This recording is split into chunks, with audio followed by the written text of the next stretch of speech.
घर। बर्फीली पहाड़ियों के बीचों बीच बसा एक छोटा सा गांव ढोलकपुर। वहां एक विशाल पीपल का पेड़ था जिसकी डालियों पर एक घर टंगा हुआ था। लकड़ी से बना वो घर दूर से देखने पर सपनों जैसा लगता था, लेकिन उस घर के भीतर जो जिंदगी पल रही थी वो एक भयावह कहानी थी। उस पेड़ पर रहने वाली थी रेशमा, एक सीधी सादी कमजोर आवाज वाली लड़की। ये लीजिए माँ जी, मैं आपके लिए चाय बना के लाई हूँ गरम गरम। ओहो, मेरे सामने ज्यादा अच्छी बनने की कोशिश मत करो। अरे भाई, तुम जो मेरे सामने इतना अच्छा बन रही हो, ऐसा तुम्हारी माँ ने क्या दिया था? सिर्फ और सिर्फ एक दो जोड़ी कपड़े और एक टूटा फूटा फर्नीचर, लोकल वाला। चलो चलो जाके घर के काम करो, मेरे सामने ज्यादा अम्मा बनने की जरूरत नहीं है। उसकी शादी 2 साल पहले हुई थी विक्रम से, गांव के सबसे दबंग और रुतबेदार परिवार का बेटा। रेशमा के मायके वाले तो सोचते थे कि उनकी बेटी अब रानी बन गई है, लेकिन उन्हें क्या पता था कि रेशमा एक ऐसे घर में आई है जो बाहर से सुंदर और अंदर से सड़ चुका था। विक्रम की मां रत्ना देवी उस घर की मालिकन थी और उसकी निगाहें हमेशा रेशमा के चेहरे पर ऐसे जमी रहती जैसे शिकारी शिकार पर। तू मायके से क्या लाई थी? 2-4 बर्तन और टूटा फूटा फर्नीचर? वाह रे वाह, किस्मत हो तो तेरे जैसी। 2-4 सामान लाकर महारानी बन गई है। वो हर सुबह रेशमा को ताने देती। रेशमा चुप रहती। उसका मन चाहता कि वो चीखे, भागे, पेड़ से कूद जाए, लेकिन पेड़ बहुत ऊंचा था और उसकी हिम्मत बहुत छोटी। विक्रम उससे कभी सीधे मुंह बात नहीं करता था। मुझे कुछ जरूरत है सामान की, क्या तुम मेरे को बाजार लेकर चल दोगी? मुझे कुछ जरूरी सामान लाना है। मैं तुम्हारा नौकर नहीं हूं जो तुम्हें बाजार लेकर जाऊं। अपनी औकात में रहो और ज्यादा हुक्म मत चलाओ। अरे आप ऐसा क्यों बोल रहे हो? आप तो मेरे पति हो। अगर मैं आपसे नहीं बोलूंगी तो किससे बोलूंगी? मैं आपकी बीवी हूँ, आपका फर्ज है मेरी जरूरतों को पूरी करना। मुझे तुमसे कोई मोहब्बत नहीं है। मैंने तुमसे शादी सिर्फ अपनी माँ के कहने पर की थी, और तुम मेरी पत्नी नहीं, मेरी नौकरानी हो। इसलिए नौकरानी की तरह रहो और मेरी सेवा किया करो। रेशमा हर रात अकेले उस पेड़ के घर की दीवारों को देखती रहती। पता नहीं मेरे साथ ही ऐसा क्यों होता है। सब लड़कियों की ख्वाहिश होती है उनका पति प्यार करे, पर मेरे वाले तो मेरे से प्यार करना था दूर, मेरी तरफ देखते तक भी नहीं। दीवारें जो सुनती थीं लेकिन बोल नहीं सकती थीं। एक दिन जब सब खेत में गए हुए थे, रेशमा पेड़ की जड़ों के पास बैठी रो रही थी। तभी गांव की एक बूढ़ी औरत गंगाबाई वहां आई। बिटिया, इस पेड़ के नीचे बहुत कुछ दफन है। तू पहली लड़की नहीं है जिसके साथ ये सब हो रहा है। आज तक जो भी इस घर में रही है, या तो उसे पागलपन ने निगल लिया या फिर मौत ने। ये घर सिर्फ दिखने में शांत है, अंदर से इसकी जड़ें झर से भरी हैं। रेशमा चौंकी। गंगाबाई ने बताया कि ये पेड़ पहले एक सती का स्थल था, जहां एक स्त्री को जबरदस्ती जिंदा जलाया गया था। उसकी आत्मा आज भी वहां बसती है और उस घर में जो भी स्त्री जाती है वो या तो टूट जाती है या कुछ बदल जाती है। रेशमा ने पहली बार अंदर से कुछ महसूस किया, एक गुस्सा, एक आग। अगले दिन रेशमा ने रत्ना देवी को जवाब दिया। बहू, क्या तू हर वक्त खड़ी रहती है? चल जाके मेरे लिए चाय बना के ला, वरना बेटा याद रखना, आज अगर तेरा पति आ गया ना काम पे से घर वापस, तो तेरी हड्डी तुड़वा दूंगी अच्छे से।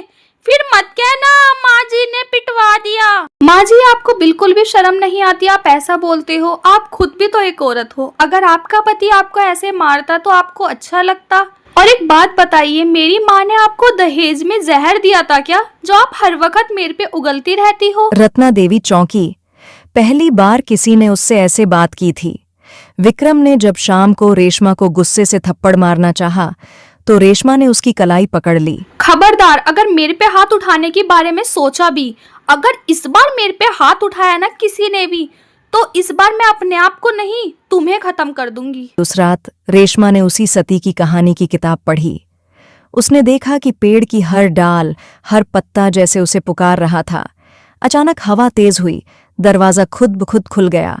रेशमा बाहर आई और एक डाल पर हाथ रखकर बोली, तुम कौन हो? अगर तुम सच में हो तो प्लीज मेरे को बताओ, मैं क्या करूं?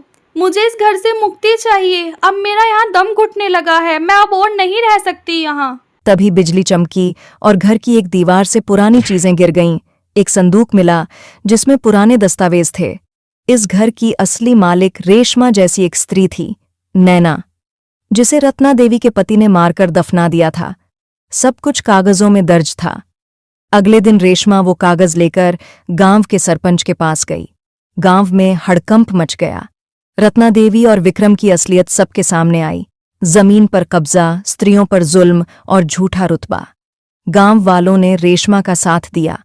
वो घर अब सिर्फ एक घर नहीं, न्याय का प्रतीक बन चुका था। रेशमा ने उस पेड़ पर बने घर को दोबारा बनवाया। अब वहां गांव की सताई हुई लड़कियां आती थीं, जो नए जीवन की शुरुआत करतीं।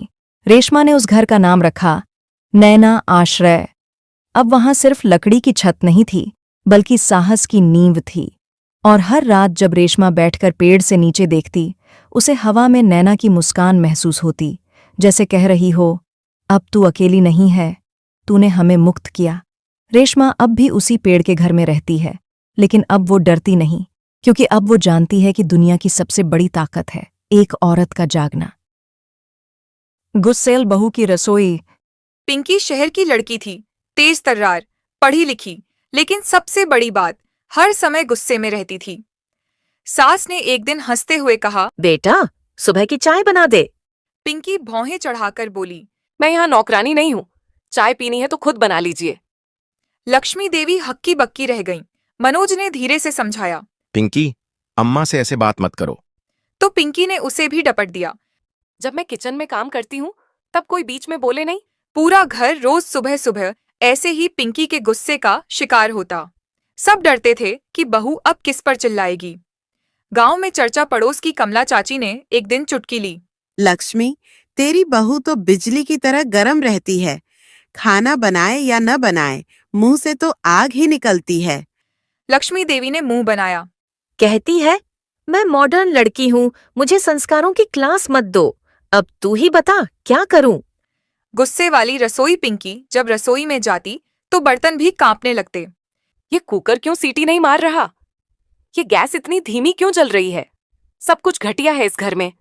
रोज बर्तन पटाख से पटकना, चूल्हे से लड़ाई करना और पकवान को गुस्से से जलाना, ये सब आम बात थी।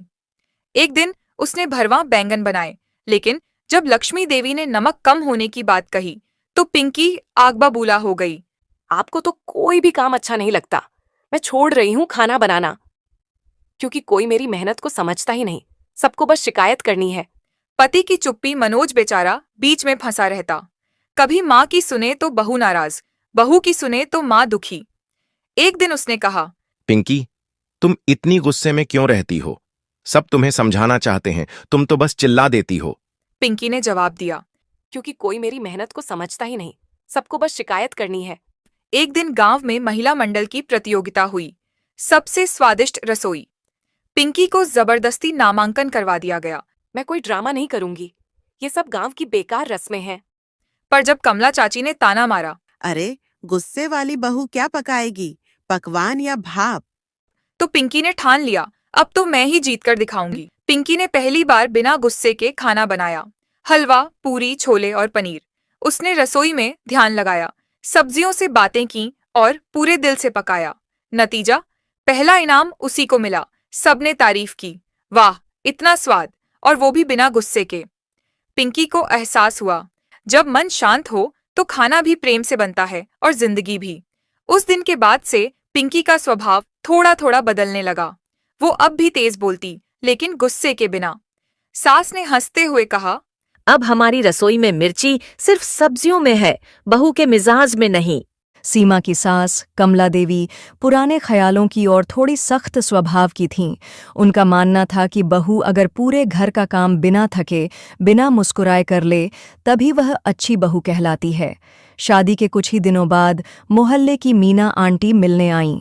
बातों बातों में कमला देवी ने मीना आंटी से कहा, अरे मीना, तुम्हारी बहू तो बड़ी तेज है, हमारी बहू को तो चाय बनानी भी ठीक से नहीं आती। सीमा चुपचाप किचन में खड़ी थी। उसके हाथ में कप प्लेट थे, लेकिन मन में ये शब्द चुभ गए। उसने कुछ नहीं कहा, पर ठान लिया कि एक दिन अपनी सास को ऐसा जवाब देगी कि ताना मारने से पहले वो सोचेंगी 10 बार। अगले दिन सुबह का वक्त था। घर में सास, पति और देवर सब मौजूद थे।